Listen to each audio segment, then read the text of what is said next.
My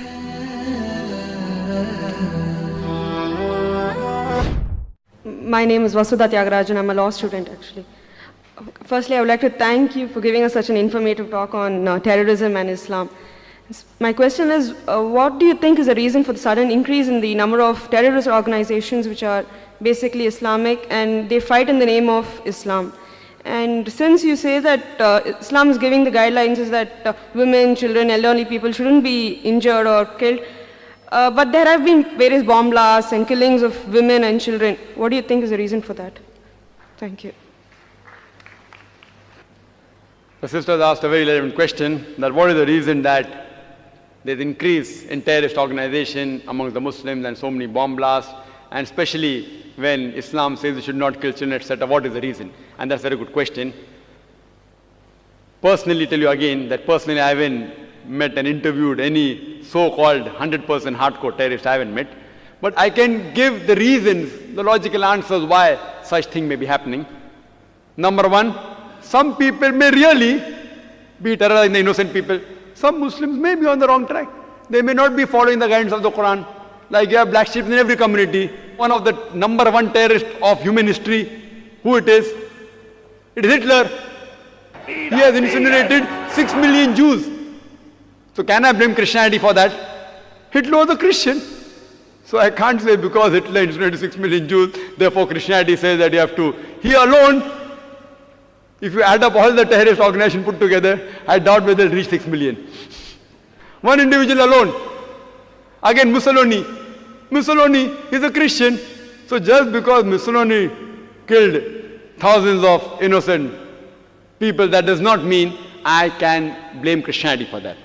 So there may be certain black sheep in the community. Black sheep may be calling themselves Muslims and may be in the wrong, maybe. Point number two. It can be that there are people who are harassed. Like you asked me that today there is no Indian fighting for the freedom of the country. Do you find any Indian fighting for the freedom of the country? No. But 100 years back, we had several. So if you ask me, Brother Zakir, why did 100 years back there were many Indians fighting for the freedom? Because the British government ruled India. That's the reason people are fighting for their freedom. Today the British government has gone back, so no one is fighting for the freedom. So maybe these Muslims may actually be harassed. They may be being harassed. And you find this in several parts of the world, in Palestine, etc. That you find that maybe if you go to the history, if you go back to the history and you find that they have really been harassed, and if no one is coming out to help them, they are resorting to whatever means they have. Like the example which is given in the Bible, David and Goliath. The stone was sufficient. So who's to blame? We are to blame. We are to blame that we aren't going to the root cause of the problem. If there's a terrorist organization, we have to go and really find out what is the reason that they have resorted to terrorism. The only way you can solve this problem, just by killing them, these terrorists, it will not solve the problem. If you kill one, there will be 10 emerging. What we have to do, we have to go and find out what is the reason. Why are you resorting to this method? We have to go back to the root cause. It is like giving the example of Palestine. When Hitler incinerated 6 million Jews, the Jews were kicked out from Germany.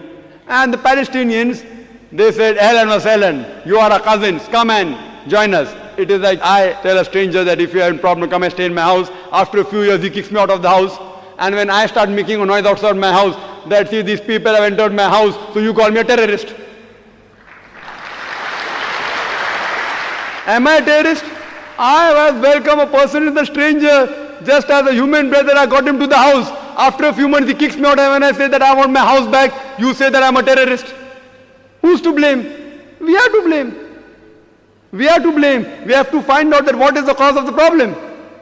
If we, who Almighty God has given us intelligence, has given even the power and to get together, if we get to the root cause, you will come to know that why should a person want to die?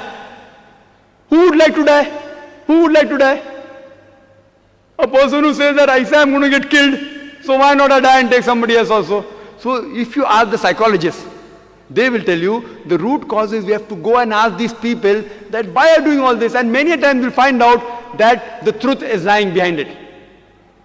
And the truth is that they may be being harassed, and some people may really be terrorists. Some people may be terrorists, the people for money, some people for fame, some people for politics. So I do agree, sister, that but majority what I feel, that they are being troubled, whether it be Muslims, whether it be Hindu, whether it be Christians. There has to be a backlash. If a person cannot bear whatever torture that he's undergoing, he resorts, the psychologists say, and I'm a medical doctor, I have done my studies in medicine, they have to retaliate. It is human nature. So why should a person who would not like to raise a finger, would like to carry a gun in the hand? Why?